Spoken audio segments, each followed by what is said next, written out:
In April 2022, the Moskva, flagship of Russia's Black Sea Fleet, was operating in the Black Sea off Ukraine's southern coast. It carried anti-ship missiles, air defense systems, and the symbolic weight of Russian naval power. Then, according to Ukraine and later U.S. assessments, Ukraine struck it with 2 Neptune anti-ship missiles. Russia set a fire, caused ammunition to explode before the ship sank under tow. The flagship was gone.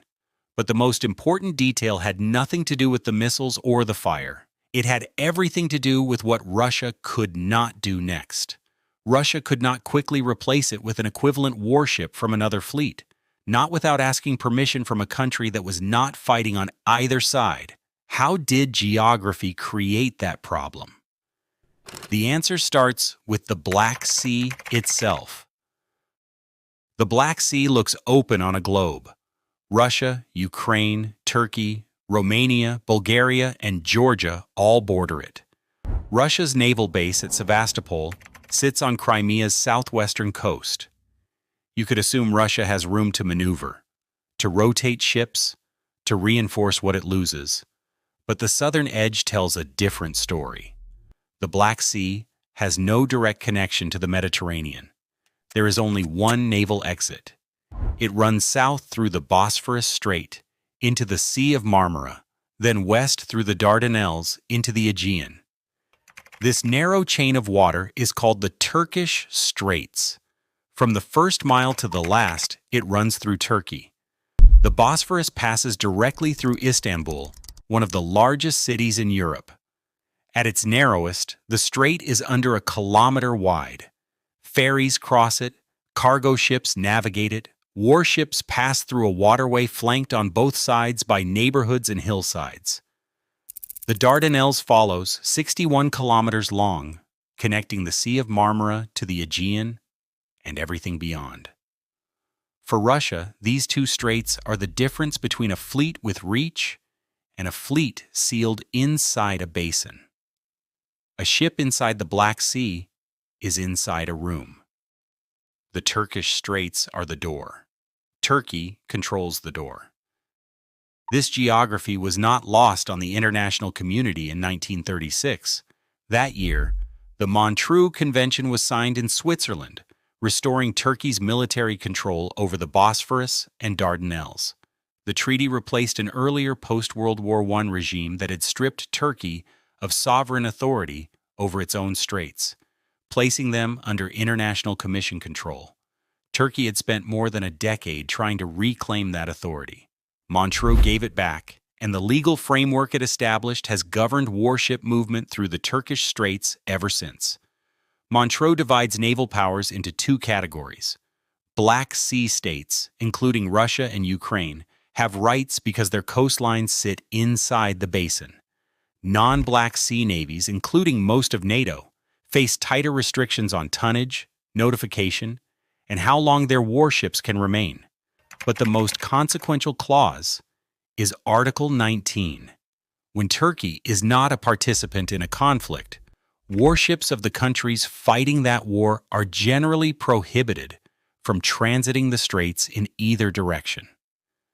The one exception is that ships may pass if they are returning to their registered home bases. A new ship from Russia's Northern Fleet or Baltic Fleet could not sail south through the Bosphorus to replace a vessel lost in the Black Sea. Whatever ships Russia had inside the Black Sea when the war started were, for practical purposes, the ships Russia had to work with. This is exactly the mechanism Turkey activated in 2022. After Russia's full-scale invasion began in February, Turkish officials assessed the situation carefully. Ankara has layered relationships with both countries. Turkey had sold Bayraktar drones to Ukraine. Turkey maintained significant trade ties with Russia. It is a NATO member, but one that calculates its own interests rather than following every Western directive automatically. Then Turkish foreign policy moved decisively. Officials formally recognized Russia's invasion as a war in the legal sense recognized by Montreux. With that in place, Turkey closed the Turkish Straits to warships of the belligerent parties. Russian warships could not transit in. Ukrainian warships could not transit out. Turkey also warned non-Black Sea navies not to send warships through the straits. That warning to non-Black Sea navies is critical. Turkey was not choosing a side. It was enforcing a neutral framework that restricted everyone. NATO could not simply flood the Black Sea with destroyers. Russia could not freely rotate warships from other fleets to offset its losses. The Black Sea became a sealed theater. Ukraine started attacking Russian naval power inside it. Ukraine did not have a conventional surface navy capable of confronting Russian warships at sea. What it built instead was an asymmetric campaign the Russian Navy had not fully prepared for: shore-based missile systems, aerial drones, and unmanned surface vessels coordinated to make large Russian warships vulnerable, even inside their own harbor. The logic was not about matching Russia ship for ship. It was about making every Russian ship inside the Black Sea feel the weight of its own irreplaceability. And the campaign worked not just at Sevastopol, but across the entire operational picture. Russian surface combatants that had operated relatively openly in the western Black Sea in the early months of the war progressively withdrew from forward coastal positions. The threat radius of Ukrainian systems expanded. Russian ships that had once operated closer to Odessa and the Romanian maritime approaches became far more cautious.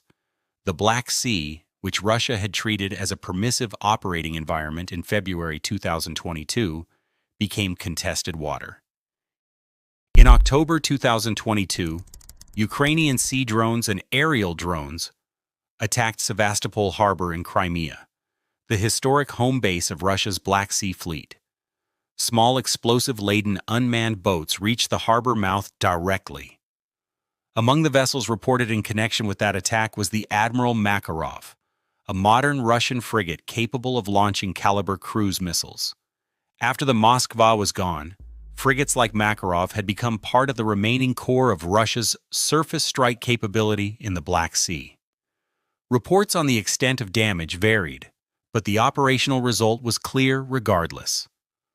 Russia was defending its primary naval base from drone boats.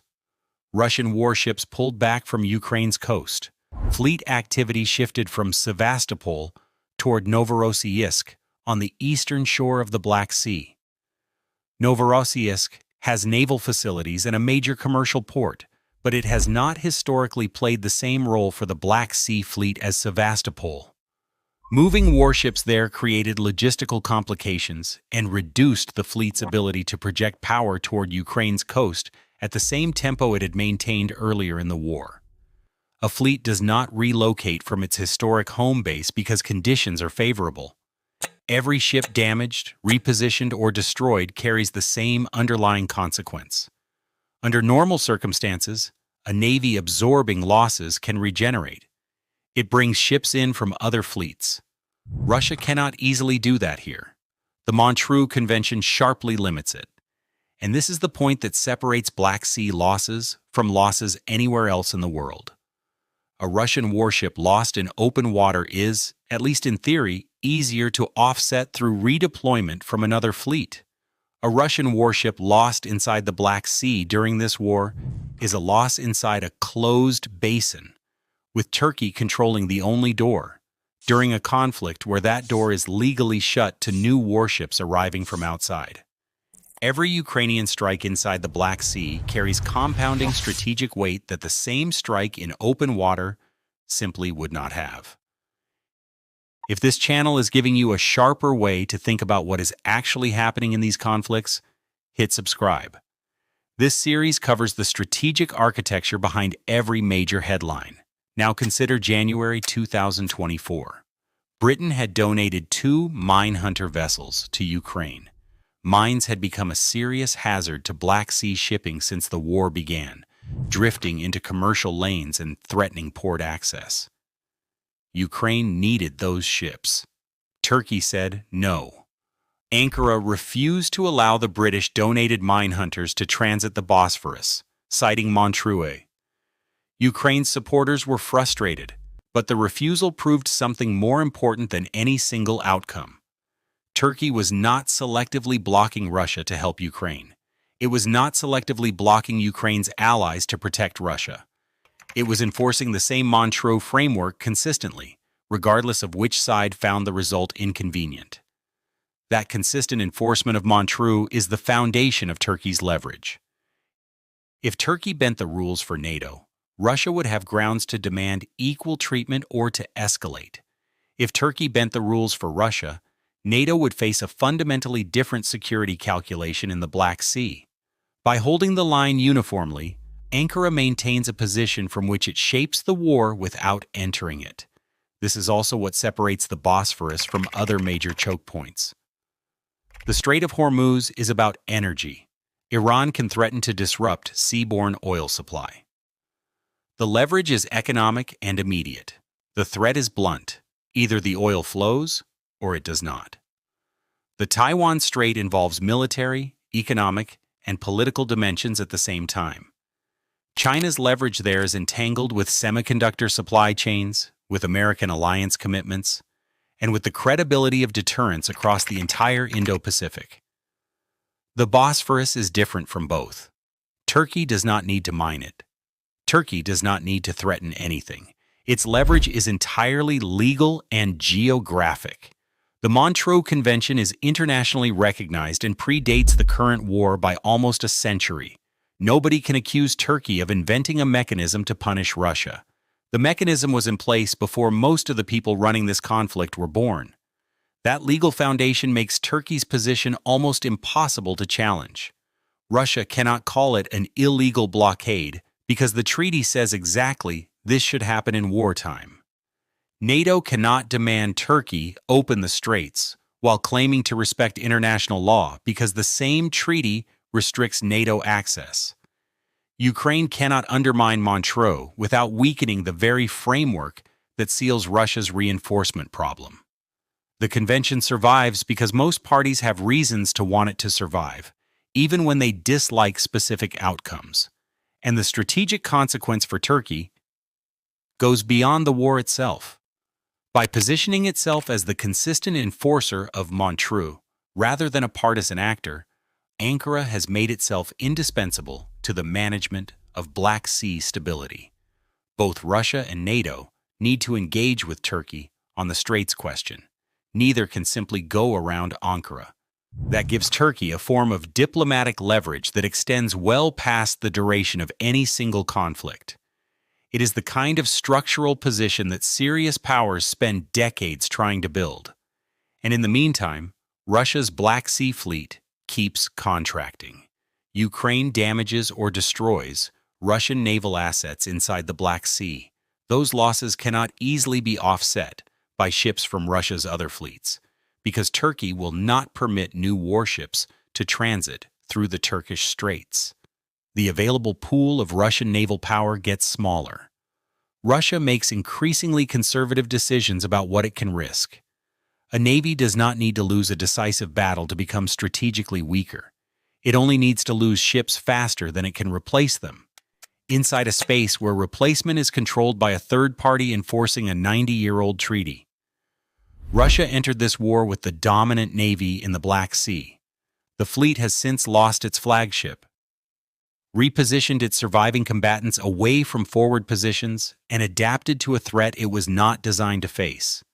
Turkey did not cause those losses. Ukraine's ingenuity and persistence caused them. But Turkey shaped the conditions that made those losses permanent and cumulative, rather than temporary and recoverable. The Bosphorus, at its narrowest point less than a kilometer wide, is not just a strait. It is a switch. Turkey is the only country with its hand on it. Every time Russia calculates the cost of losing another ship, Montreux is in the background. Every time Ukraine decides where to strike next, the knowledge that Russian losses inside the Black Sea are harder to replace shapes the campaign. Every time NATO considers deeper naval involvement, Turkey's legal authority over the straits defines the outer boundary of what is possible. A ship can be sunk by a missile. a fleet can be weakened by geography, and geography, backed by 90 years of international law, is more durable than any weapon system operating in the region. That is why Turkey can trap Russia's navy without firing a shot. Not because Turkey is the strongest naval power in the Black Sea, not because Ankara chose a side, but because in 1936, Turkey was given authority over the only door into the room. In a long war, inside a sealed sea, the door matters more than anything inside it. Next episode, the Suez Canal, 1956. Britain and France appeared to be winning on the ground. Then American financial pressure forced London to stop. The crisis exposed that Britain was no longer the power it thought it was.